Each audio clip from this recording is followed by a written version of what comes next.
विश्व के प्राचीनतम शहर वाराणसी के रुद्राक्ष कन्वेंशन सेंटर में 22 से 24 जुलाई 2023 तक international temples convention and expo का आयोजन होने जा रहा है। टेम्पल कनेक्टेड इंडिया द्वारा विकसित यह विश्व का पहला आयोजन है जो केवल दुनिया भर में मंदिरों के प्रबंधन के प्रति समर्पित है। इस सम्मेलन में मंदिर प्रतितंत्र के प्रशासन, प्रबंधक और संचालन के विकास तथा सशक्तिकरण पर फोकस किया जाएगा। इस सम्मेलन की संकल्पना टेम्पल कनेक्टेड भारतीय मूल के मंदिरों से संबंधित जानकारियों के प्रलेखन, डिजिटीकरण और वितरण के प्रति समर्पित प्रमुख प्लेटफॉर्म के संस्थापक मौजूद रहेंगे। गिरीश कुलकर्णी के साथ Prasad Lad, international temple convent and expo 2023 के चेयरमैन तथा महाराष्ट्र विधान परिषद के सदस्य और शो डायरेक्टर एवं क्यूरेटर मेघा घोष द्वारा की गई। यह 3 दिवसीय कार्यक्रम मंदिर प्रबंधन के सर्वोच्च पद पर आसीन समान सोच के अधिकारों के बीच विचारों के खुले आदान प्रदान, शिक्षण और बहुमूल्य परिज्ञान के लिए एक मंत्र प्रदान करेगा, जहां पूरे विश्व में पूजा स्थल प्रधान की टीमों के लिए सर्वश्रेष्ठ कार्य पद्धति की स्थापना, समक्षता और संवर्धन का चर्चा और निर्णय होंगे। कि मंदिर टेम्पल कन्वेंशन क्यों, मंदिर टेम्पल कन्वेंशन वाराणसी में ही क्यों, और मंदिर टेम्पल कन्वेंशन करने के पीछे का राज क्या है। शायद आपके लोगों के मन में भी वो क्वेश्चन होगा, लेकिन ये 3-4 चीज़ों को मैं आपके सामने बहुत ही स्पष्टता से आपके सामने लेकर जाना चाहता हूँ। ये मंदिर टेम्पल कन्वेंशन 22, 23 और 24 जुलाई को वाराणसी स्थित रुद्राक्ष कन्वेंशन सेंटर में होगा।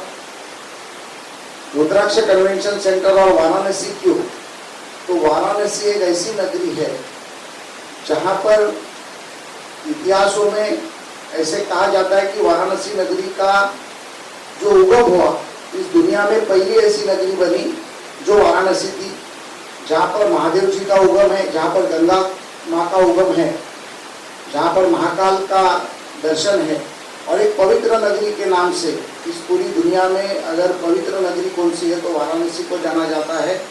और सोमवार से शुरू हुआ या पिछले सोमवार से हिंदी कैलेंडर से शुरू हुए अधिक श्रावण मास का भी एक कारण इस वाराणसी नगरी में कार्यक्रम करने का है। इस मंदिर सम्मेलन में जो भी मंदिर टेम्पल के लोग आएंगे उन्हें वहाँ पर वाराणसी के महाकाल के दर्शन होंगे, भगवान शिव के दर्शन होंगे, गंगा की आरती होगी और श्रावण मास में एक अलग अनुभव भी उन्हें वहाँ पर मिलने वाला है। और आप सभी लोग वहाँ पर इनवाइट भी हैं। ये टेम्पल कन्वेंशन करने के पीछे का कारण ये है कि 22, 23 और 24 को 3 दिन के इस कन्वेंशन में पूरे दुनिया के 25 से भी ज़्यादा देशों से, जैसे गिरीश जी ने कहा कि 35 देश वहाँ पर पार्टिसिपेट हुए थे, लेकिन 25 से भी ज़्यादा देशों के मंदिर के न्यास के लोग, जैसे कोई चेयरमैन या सीईओ होगा या चेयरमैन सेक्रेटरी होगा या सीईओ या पुजारी या मंदिर का ट्रस्टी होगा, ऐसे हर टेम्पल से 2 लोग इस पार्टिसिपेशन में आ रहे हैं, जिसमें पूरी अगर हम आपको बताएंगे तो लगभग 488 इंटरनेशनल टेम्पल लोकेशन के टेम्पल यहाँ पर इसमें पार्टिसिपेट ले रहे हैं, और हिंदुस्तान के लगभग 865 टेम्पल इसमें पार्टिसिपेट हुए हैं। 1250-1300 से भी अधिक लोगों ने इसमें रजिस्ट्रेशन ऑफिशियली किया हुआ है, पार्टिसिपेशन ऑलरेडी किया हुआ है, और फिजिकली वहाँ पर हम लोग 716 टेम्पल को इन्वाइट किए हैं। ऐसे नहीं कि 1200 को कर नहीं सकते थे, लेकिन पूरी वाराणसी की व्यवस्था देखते हुए इस टेम्पल कन्वेंशन के माध्यम से, टेम्पल कन्वेंशन एक्सपो के माध्यम से वहाँ पर रहने की व्यवस्था, रुद्र कन्वेंशन में बैठने की व्यवस्था, गाड़ियों की व्यवस्था, सुबह के ब्रेकफास्ट से लेकर रात के डिनर तक की सारी व्यवस्था इस टेम्पल कन्वेंशन एक्सपो के माध्यम से की गई है। और इसमें बैठने की क्षमता लगभग 1500 जन की रुद्राक्ष कन्वेंशन सेंटर में है। इसके लिए 716 टेम्पल को डायरेक्ट इन्वाइट किया गया है, और लगभग 600 टेम्पल्स इसमें ऑनलाइन प्लेटफॉर्म से हमारे साथ जुड़ने वाले हैं।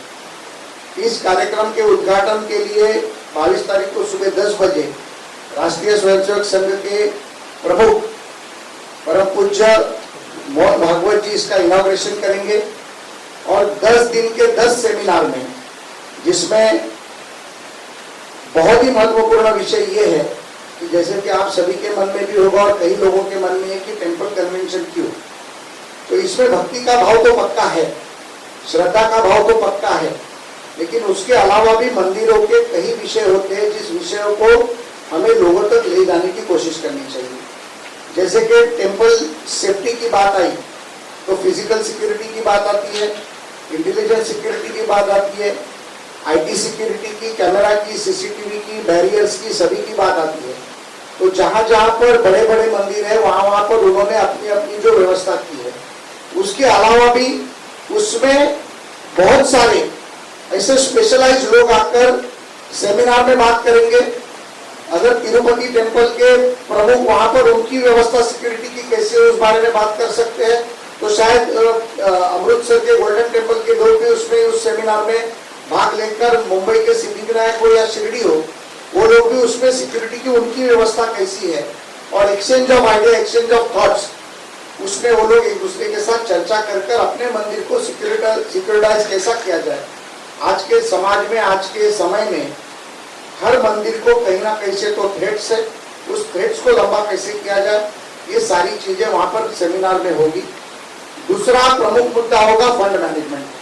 तो फंड मैनेजमेंट के माध्यम से, जैसे कि मंदिरों में बहुत सारे करोड़ों रुपए आते हैं, हमारी भावना के पैसे होते हैं। मैं इसे एक लाइन में कहना चाहूंगा, तो इसे पूरे C2C मॉडल से हमें लोगों के सामने रखना है। तो C2C मॉडल क्या होगा, तो कॉमन मैन का पैसा कॉमन मैन तक कैसे पहुंचे। तो कॉमन मैन जो हम भक्ति भाव से कोई मंदिर में जाते हैं, गणपति बापा के मंदिर में जाते हैं, शिव मंदिर में जाते हैं, बुद्धिज्म के टेम्पल में जाते हैं या जैन टेम्पल में जाते हैं, स्वामीनारायण मंदिर में जाते हैं या महादेव का दर्शन लेने जाते हैं या लक्ष्मी माता का दर्शन लेने जाते हैं, हम हमारे पॉकेट से 1 रुपए से लेकर हजारों रुपए तक, लोग करोड़ों रुपए तक भाव से उस दान पेटी में या रिसीट से डालते हैं। अब ये पैसे का विनियोग कैसे किया जाए, इस बारे में कुछ थॉट्स हम लोग वहां पर डिस्कस करने वाले। जैसे कि मैं सिद्धिविनायक टेम्पल में ट्रस्टी था, जिसे मेघा ने कहा कि उस समय 4 साल में हमने बहुत सारी सिस्टम सिद्धिविनायक टेम्पल में लगाई। जैसे कि 30% का फंड एडमिनिस्ट्रेशन के लिए लगाया जाएगा और 70% का फंड लोगों के लिए C2C मॉडल से दिया जाएगा। लेकिन क्या सिर्फ सिद्धिविनायक टेम्पल या शिरडी टेम्पल या तिरुपति टेम्पल ही वो करना चाहिए, तो 100% नहीं। फिर उसमें स्वामीनारायण टेम्पल हो, हरे राम हरे कृष्णा हो, बुद्धिज्म के टेम्पल हो, हमारे गुरुद्वारा हो या हमारे मंदिर हो, इस सब माध्यम से जैसे उस समय पर हमने 70% पैसे का विनियोग कैसे किया जाए, तो उसमें हमने मेडिकल स्कीम लाई। 25,000 रुपए आए हुए हर आदमी को 25,000 रुपए का चेक उसके हॉस्पिटल को मंदिर के माध्यम से दिया जाता है। शिरडी में भी वही व्यवस्था सिद्धिविनायक के बाद शुरू हुई, तिरुपति में भी वही व्यवस्था शुरू हुई, महाल अंबाबाई में भी शुरू हुई और कई टेम्पल उसको अभी करते हैं। लेकिन वहां पर कोई जात धर्म पंथ नहीं होता।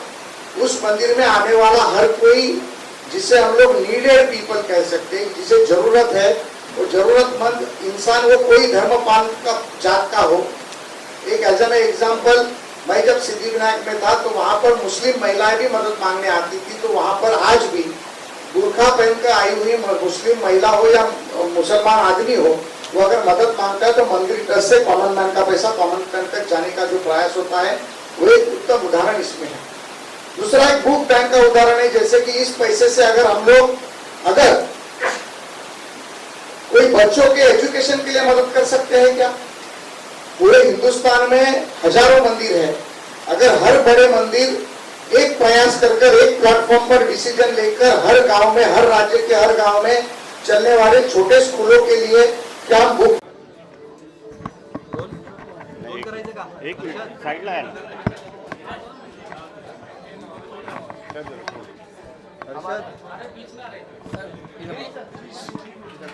छोड़ दो. जी टेम्पल कनेक्ट ही नेमकी काय संकल्पना आहे, कशा पद्धतीनं ही मंदिरं कनेक्ट करणार आहात? आंतरराष्ट्रीय मंदिर संमेलन हे 22, 23, 24 रोजी वाराणसीमध्ये केलं जात आहे, ज्यामध्ये जगभरातून जवळजवळ 1250 मंदिरं येत आहेत. 25 देशातून मंदिरं येत आहेत. 350 आंतरराष्ट्रीय मंदिरं व 865 भारतीय मंदिरांचा त्याच्यामध्ये समावेश आहे. परमपूज्य मोहन भागवतजी याचं 22 तारखेला सकाळी 10 वाजता उद्घाटन करतायत. बिहारचे राज्यपाल तिकडे असतील, उत्तर प्रदेशचे राज्यपाल असतील आणि अतिशय एक वेगळा आगळा त्याचा हा प्रयत्न आमचा राहील. यामध्ये 100% मंदिर व्यवस्थापन असेल, मंदिराचं ॲडमिनिस्ट्रेशन असेल, मंदिराची सिक्युरिटी असेल, मंदिराचं फंड मॅनेजमेंट असेल, चॅरिटेबल ट्रस्टचे इश्यू असतील, टॅक्सेशन्स असतील आणि सॅनिटायझेशन असेल, स्वच्छ भारत अभियानाच्या माध्यमातून असेल, मंदिरातून C2C म्हणजे कॉमन मॅनचा पैसा कॉमन मॅनपर्यंत कसा जाईल, लंगर मॅनेजमेंट असेल, क्राऊड मॅनेजमेंट असेल, डिझास्टर मॅनेजमेंट असेल, या सर्व विषयावरती 3 दिवस याची चर्चा होईल. वेगवेगळे एक्सपर्ट्स त्यामध्ये चर्चा करतील.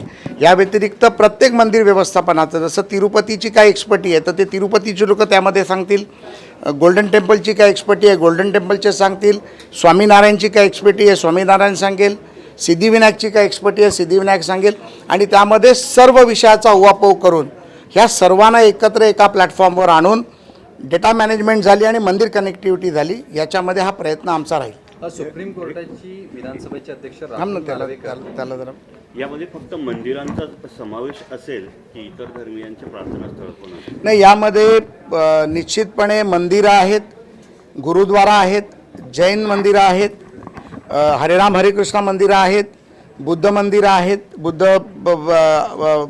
बुद्ध मंदिरं आहेत.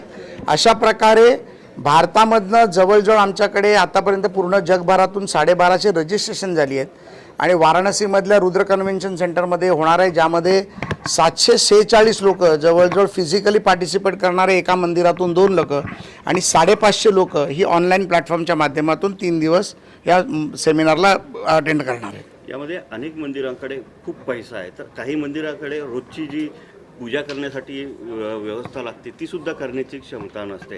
तर अशा मंदिरांसाठी या मंदिरांकडनं किंवा तुमच्या माध्यमातून काय म्हणूनच आमचा हा प्रयत्न राहील की कॉमन मॅनचा पैसा कॉमन मॅनपर्यंत गेला पाहिजे, मंदिराचा पैसा मंदिराच्या विकासासाठी गेला पाहिजे. त्यामुळे अशा प्रकारच्या राज्यातल्या मोठ्या मंदिरांनी छोट्या मंदिराला मदत करण्याची जर भावना धारणा धरली तर निश्चितपणे धर्म वाढेल, संस्कृती वाढेल आणि धर्मसंस्कृती ज्या वेळेला एकत्रपणे वाढते त्यावेळेला मला वाटतं देशाचा विकास हा निश्चितपणे होतो. या मंदिराच्या माध्यमातूनच शैक्षणिक असेल किंवा आरोग्यविषयक असेल असे काही प्रश्न सोडवणार आहात? निश्चितपणे. मी जेव्हा सिद्धिविनायक नासावरती ट्रस्टी होतो त्यावेळेला आम्ही हा प्रयत्न केला, ज्या माध्यमातून मेडिकल हेल्पच्या माध्यमातून 25,000 रुपयापर्यंतची मदत आम्ही सिद्धिविनायकनी सुरू केली. त्यानंतर बऱ्याचशा देशभरातल्या मंदिरांनी सुरू केली. शिक्षणाच्या माध्यमातून आम्ही बुक बँक सुरू केली, जी 3,000 लोकांची बुक बँक होती. राज्यामध्ये 11 लाख विद्यार्थी बुक बँकेचा वेगवेगळ्या मंदिर न्यासांच्या माध्यमातून फायदा घेत आहेत. छोट्या मोठ्या शाळांना शैक्षणिक साहित्यासाठी, शैक्षणिक डेव्हलपमेंटसाठी, इन्फ्रास्ट्रक्चर डेव्हलपमेंटसाठी मदत करण्याचा विषय आहे. या व्यतिरिक्त डिझास्टर मॅनेजमेंटमध्ये एखाद्या ठिकाणी एखादा भूकंप झाला, पूर आला, अशा वेळेला मंदिर न्यासांनी मदत सर्व करावी. आणि मला वाटतं की देशभराच्या एवढ्या हजारो मंदिरांमधनं करोडो रुपयाचा निधी होतो, त्याचा जर तो निधी या देशाच्या विकासाच्या आणि एखाद्या गोष्टीसाठी जर लागला तर सरकार आपलं काम करते. पण जो मी वारंवार शब्द वापरतोय C2C, कॉमन मॅनचा पैसा कॉमन मॅनपर्यंत पोचण्याचा एक प्रयत्न राहील. लंगर सुरू करण्याबाबतीतला एक प्रयत्न राहील, जेणेकरून कोण भूकं राहणार नाही. कारण लोकांनी दिलेल्या पैशातून देवाच्या भक्तीचं जेवण लोकांना देण्याचं काम केलं जाईल, अशा प्रकारचा हा प्रयत्न राहील. प्रसादजी, सुप्रीम कोर्टाची विधानसभेचे अध्यक्ष राहुल नार्वेकर यांना नोटीस आलेली आहे 16 आमदारांच्या अपात्रतेच्या बाबतीत लवकर द्यावं. मला वाटतं की विधानसभेचे अध्यक्ष राहुल नार्वेकरजींनी या बाबतीत आधीच सर्व आमदारांना नोटीस दिल्या आहेत. मला वाटतं की शिवसेनेचे आमदार सुनील प्रभूजींनी या बाबतीत सुप्रीम कोर्टामध्ये विनंती केली होती. एखाद्याने सुप्रीम कोर्टामध्ये एखादी फाईल केली केस की त्याचं नोटीस ही प्रत्येकाला जाणं हे अपरिहार्य आहे, परंतु विधानसभा अध्यक्षांचा देखील एक संविधानिक अधिकार आहे. त्यामुळे संविधानिक अधिकारामध्ये ते सुप्रीम कोर्टाला निश्चितपणे त्यांनी काय काय केलं त्याच्याबद्दल उत्तर निश्चितपणे देतील. पण या बाबतीतला निर्णय घेत असताना कोणावरही अन्याय होणार नाही, मग तो ठाकरे गटांवरती असेल किंवा शिंदे गटावरती असेल, कोणावरही अन्याय होणार नाही याचा देखील प्रयत्न 100% विधानसभा अध्यक्ष करतील. ते स्वतः कायदेतज्ञ आहेत, स्वतः मोठे वकील आहेत, त्यामुळे त्याचं उत्तर ते योग्य देऊ शकतात. यालाच धरून ठाकरे गट असं म्हणतोय की विधानसभेचे अध्यक्ष जाणून बुजून या सगळ्या प्रक्रियेला विलंब करतात. नाही, कुठलाही निर्णय आता काय झालं आहे, ठाकरे गटाला नाचता येईना अंगण वाकडे अशी परिस्थिती झाली. त्यामुळे प्रत्येक गोष्टीत डोळ्यावर पट्टी बांधल्यानंतर सर्वच अंधार दिसतो तशा पद्धतीतला अंधार त्यांना दिसायला लागला आहे. मला वाटतं की न्यायिक प्रक्रिया असताना न्यायिक प्रक्रियेमध्ये आमच्यासारख्या कार्यकर्त्यांनी लोकप्रतिनिधी त्यावर बोलणं योग्य नाही.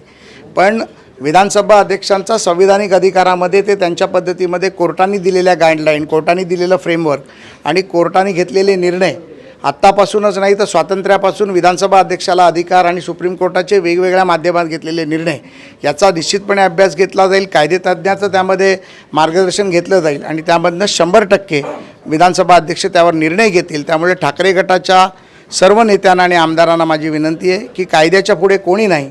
डोळ्यावरची बांधलेली पट्टी तुम्ही काढा आणि सत्यता पहा आणि त्याकडे बघायला शिका.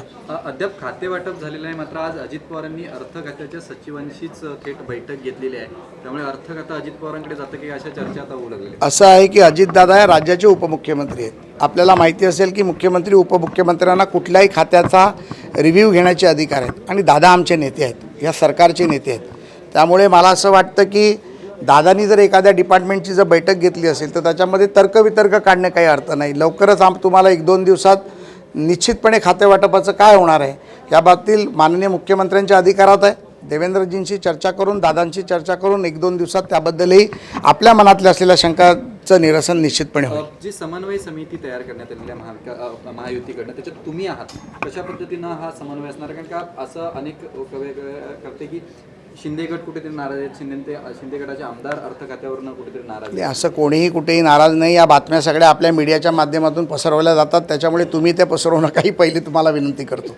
समन्वय समिती निश्चितपणे झाली. त्या समन्वय समितीचं समन्वयक माझ्यासारख्या एका कार्यकर्त्याला केलं गेलं, त्याचा देखील मला अभिमान आहे. माझ्यावर विश्वास ठेवला, तो विश्वास निश्चितपणे पूर्णत्वाकडे नेईल. आणि या समितीमध्ये सर्व दिग्गज आहेत. छगन भुजबळ झाले, सुनील तटकरे झाले, दिलीप वळसे पाटील, धनंजय मुंडे, सुधीर मुनगंटीवार, चंद्रकांतदादा पाटील, चंद्रशेखर बावनकुळे, आशिष शेलार, उदय सामंत, शंभूराजे देसाई, दादा भुसे आणि राहुल शेवाळे. त्यामुळे ह्या 12 लोकांच्या, दिग्गज लोकांचा जो अनुभव 5-5, 7-7 टर्मचा मुख्यमंत्रीपदाचा, उपमुख्यमंत्रीपदाचा, मंत्र्यांचा, विरोधी पक्षाचा, या सर्वांमध्ये समन्वय साधण्याची जिम्मेदारी मला दिली. आमच्या तिन्ही प्रमुख सरकारच्या लोकांनी, मुख्यमंत्री, 2 उपमुख्यमंत्र्यांनी माझ्यावर जो विश्वास टाकला तो निश्चितपणे आम्ही पार पाडू. येणाऱ्या भविष्यात ह्या सरकारमधला जो समन्वय आहे तो चांगल्या पद्धतीत साधला जाईल. कार्यकर्त्यांना, ग्रामपंचायतीपासून पार्लमेंटपर्यंतच्या कार्यकर्त्यांना, नेत्यांना, या सर्वांना त्याचा न्याय मिळेल आणि निश्चितपणे सरकार खूप जोरात चालेल. आणि भविष्यात आपण पहा की या सरकारच्या माध्यमातून पुढची 25 वर्ष दुसरा कोण सरकार बनवू शकेल याचा विचार देखील करू शकणार. शेवटचा प्रश्न आहे, समन्वय समितीची बैठक अधिवेशनाच्या आधी होणार आहे? नाही, समन्वय समितीची बैठक आम्ही ठरवलेली आहे. पहिली बैठक ही मंगळवारी, अधिवेशनाच्या मंगळवारी संध्याकाळी 8 वाजता होईल. ती कुठे होईल, काय होईल हे मीडियाला आम्ही कळवू आणि निश्चितपणे तुम्हाला देखील त्यासाठी आमंत्रित करू.